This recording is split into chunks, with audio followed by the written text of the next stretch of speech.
Listen, we do conversations all day about OnlyFans. We do conversations all day about, the e-girl industry. Like, we talk about it all the time from the outside in. But here's the thing, okay? And this is what I want to bring to y'all today, the inside out. No pun intended. You understand what I'm saying? Let's get into the conversation. Without further ado, her name is Carmen. Okay. And we're going to have a conversation with Carmen. Okay. Here we go. Hey, Carmen, how are you? I'm doing well, and you? Thanks for having me. Listen, Carmen, it's my pleasure. Okay. I wanted to have this conversation. Could you hear me backstage? Yes, I can hear you. Okay, so you can hear me. So you already know the reasons that I wanted to have this conversation. And I want to try to pick apart as best as I can so the viewers can understand what it is. And I know, like, I've titled this phone sex operating, but I think it goes a lot deeper. I think it goes a lot deeper than that. Absolutely. So I wanted to extract all the information from, we can start out at kind of how you came across the industry and what got you interested. Let's start there and then we'll work our way on. Okay. Well, I'm married with 3 kids, and so that I stay home. I was trying to find work from home that allowed me to be there for my children. Okay. So I was on YouTube, and I came across a video on how to be a phone sex operator. And I went to the site, went ahead and set up my account, and been doing it ever since. I started back in, I started about 2 years ago. Okay. I'm not just going to glance over it because you said that one of the reasons why you wanted to do this is because you wanted more time at home with the kids. So within that, so is this your main source of income? I assume that you're a stay-at-home mother. No, this is my second job. So. Okay. Okay. At what point did you go to your husband and say, listen, I think that this is a viable now and you've been married. I want to just take, you don't have to tell me exactly, but I would say, over 5 years you've been married, right? We've been married 15 years. Okay. So in the beginning, my husband did not know. I haven't, I actually kept it from him for 6 months.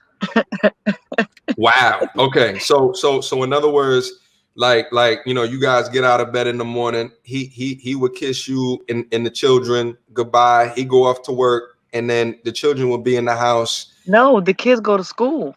Oh, the kids go to school, but then I jump on the phone. And okay, and then you jump on the phone. So he didn't know for 6 months that was the indoor activity. No, he did not. Yo, so tell me the moment that you let him know that this was this was something that was bringing it. Like, he could. What happened? Did he like look into the bank accounts and was like, "Yo, where's this extra money coming from?" Like, talk through that process for me, Mama.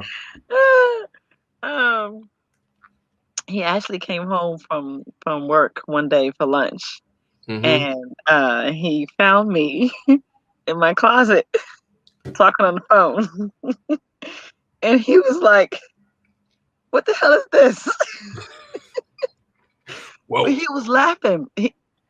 He was laughing about it. So when I told him what it was, and I told him, how much money that I could possibly make. Yeah. If anything, he was upset that I didn't tell him sooner, because he was giving me ideas, and he wanted to help my business. So that was awesome. Okay. Now, 15 years. Now, let me ask you a question. Is it because you guys are 15 years into the game that you felt like he just was accepting of what that was? Because I mean, for a dude who walked across, what do they call it, jumping across the broom, whatever the trope is for getting married, right? Like, and being able to do that, and then to come home, and then you're on closet, essentially, are you talking on the phone with somebody, or are you like recording MP3 sound bites to send? Like, I'm actually talking on the phone. I have a headset, and I'm on my laptop, okay. and I'm just talking on the phone. Now, So okay, go ahead. it was easy for him to accept it because number one, 15 years of marriage. Number one, number two, he's secure in his marriage. We have an awesome foundation. Okay. And then he knows that his wife is a hustler. I'm a hustler by any means that's legal, of course. So, he wasn't mad at it. He just thought he just wished I had said something sooner. And so the thing is, you said that he's a secure dude, but listen, at the end of the day, I feel like that partnership of marriage, right? Like, and because I felt like you did not communicate with him at first because it might have been something that he would have disagreed with. Am I right? If you could talk to how that thought process was. No, I didn't tell him in the beginning because I didn't think he felt that either I could do it or that it's a good idea. I think his main thing would be safety concerns. More so worried about, can these clients find me? Am I safe? Stuff like that. And so when I explained to him that you come up with a character, you never tell your exact location. And the site, everything goes through the site. You're going to get calls from all walks of life. You're going to have your guys who are lonely and who just want to be heard and just want someone to talk to. I've actually had a client who called me. We were on the phone for 2 hours and 13 minutes. But there was no talk of sex at all whatsoever. He, we spoke about his failed marriage. He knows what he did wrong, and he was a white guy. And he spoke about, the dating scene and the whole nine. And we were just talking.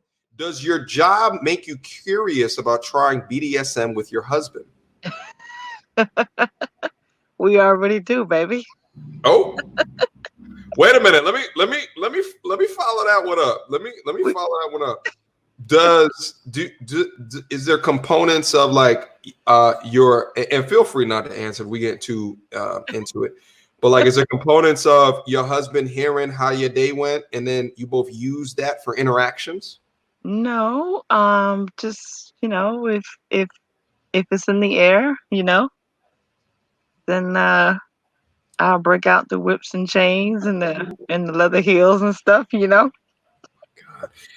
But do you think that kind of goes into why he's okay with what you do? Is because there is like BDSM within the air, right? So like he doesn't see, because what I heard you say earlier in the cast was like he's secure, right? Like, and the first thing, like, that when a woman says to a man, right, is referencing a man, is talking about that he's secure about something. Usually a lot of women use that as a shaming tactic, as to say, well, if you don't do what I call him doing as secure, then you are insecure. You see what I'm saying? So right. Like, I feel like a lot of people that was in the chat was like, oh, here we go again, da da da da da. You see what I'm saying? But like, so within that, like, are you saying like, or what I'm saying is that there's probably a degree in the normal activities that you guys do, which kind of feeds into why he's okay and comfortable with the at-home activity? Honestly, no. He just knows that I'm a go-getter, and if it's something that I'm doing to make money legally, it's not like I'm on a corner. I'm not on the street corner. I'm not selling drugs. No one knows who I am. Yeah. So. Well, so were you staying home before you started this business? Yes. Oh, okay. And then the kids are out the house? Because they're in school, yes. Oh, okay. So you make sure that you make the hours between when they go to school and then when they or your husband comes home. Then you open up the phone lines. Right. So I don't get on the phones until 9 o'clock in the morning, and then I'll get off at 2:45 in the afternoon because the kids come home from school. Now during the summertime, um, because they're pretty self-sufficient now, I have a sign on my door, and I'll let them know mommy's working, so don't bother me. So then I'll go in my room, and then I'll go in my closet and shut the door. And then I'll also log on late night. So it may be like 11 o'clock at night to like 6 o'clock in the morning. But I actually go to sleep though. So Okay. when the call comes through, by the time the operator introduces who's calling, my sleepy voice is gone. So. Got it. Wow. Yeah. Listen, So anything else to share? Any other yes, stories? I wanted to tell you. I know most people are trying to figure out, how does this happen? Like, I had a client who wanted to know why there's been such an influx of phone sex girls, and this was 18 months ago. Think back to the recession back in 2008, 2009. A lot of people were trying to find ways to make income just to put food on the table, pay rent, and keep the lights on. No one wakes up and says, hey, I want to be a phone sex operator. No one. But if you got jobs out there that's not hiring and, you trying to make ends meet, you do what you got to do. So, and as for myself, not only did I want to be there for my kids, but the most important thing, which I forgot to mention, my kids never been to daycare. My kids never went to a babysitter from day one. They've always been with me. So, because I don't trust anyone, you got some crazy people out here. So, for that reason, I'm going to do whatever I can to work from home and make sure that I'm the one that's watching my kids and not anyone else. Okay. So, but yeah, that's where this, huge influx. And then, of course, ever since the virus hit, I want to say within the first 2 weeks, the platform shut down because there were so many new girls that were joining on the platform and making profiles to make money. I understand. I get it, And then also you have those girls who they made an account over 10 years ago, but it just wasn't active. And then they jump back on so that they can make money because they can't go to work. So here's the thing. I think the economy will reflect the jobs that people take. Like at the end of the day, if people can make that much money for that little time, do we really expect people not to take those jobs? Do we really expect that? Now, also too, on the flip side of the coin, I was surprised to hear that you were doing it for 6 months and your husband didn't know.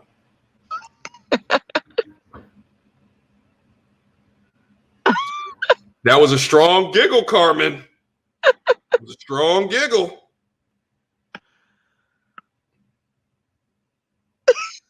Stop it. Strong giggle. All right. I wouldn't have been giggling if I was married to you, Carmen. I would have been pissed. Oh my goodness. I'm going to be honest with you. I would have been pissed. I would have been pissed, and I would have looked at you in the eye and said to you, Carmen, it's a wrap. I'll be honest with you. Really? And here's the reason why, Carmen. It's because I think it's one thing to have an occupation that you hide from your significant other, but it's another thing to have an occupation that you hide from your significant other that involves the sex industry. Okay. You see what I'm saying? And I think that's probably a degree in the reason why maybe you didn't tell them at first. But at the same time, I think because one of the, dudes, we have high egos, right? So when we typically look at a woman, right? We're looking for the highest degree of femininity. We look for the highest degree of attractiveness that we have to that woman. And then we also look for the lowest body count, right? Or right, like the lowest body count. So you take those three different factors, and also the least crazy. I forgot to put that one in there. The least crazy, right? So within that, the low body count one, to know that there's a component, although the body count is not tied to this industry that you're a part of, there was a part of it there where being involved in the sex trade or the sex industry from a digital perspective, that I think like deserves a conversation at the beginning of it. If the dude is okay with it, then it's his decision, it's his life, it's his thing. But it sounds like you kind of went up down a path and then told him later. Any response to that, Carmen? Like I said, I didn't know how he was going to react or respond to it. So that's the main thing. And then I was relieved after I told him, and we're up here both laughing about it, and he's like, well, why didn't you tell me sooner? And he started giving me tips and ideas, and we started going into other character names and so was it like he helps you out? Yes.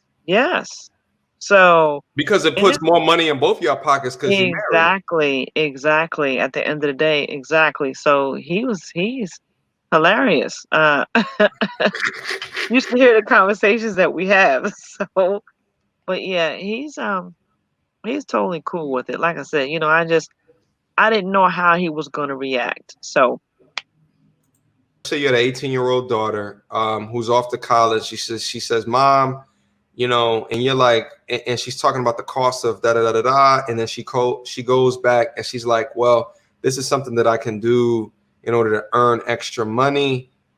And you'd be like, you got to do what you got to do. Yes, no?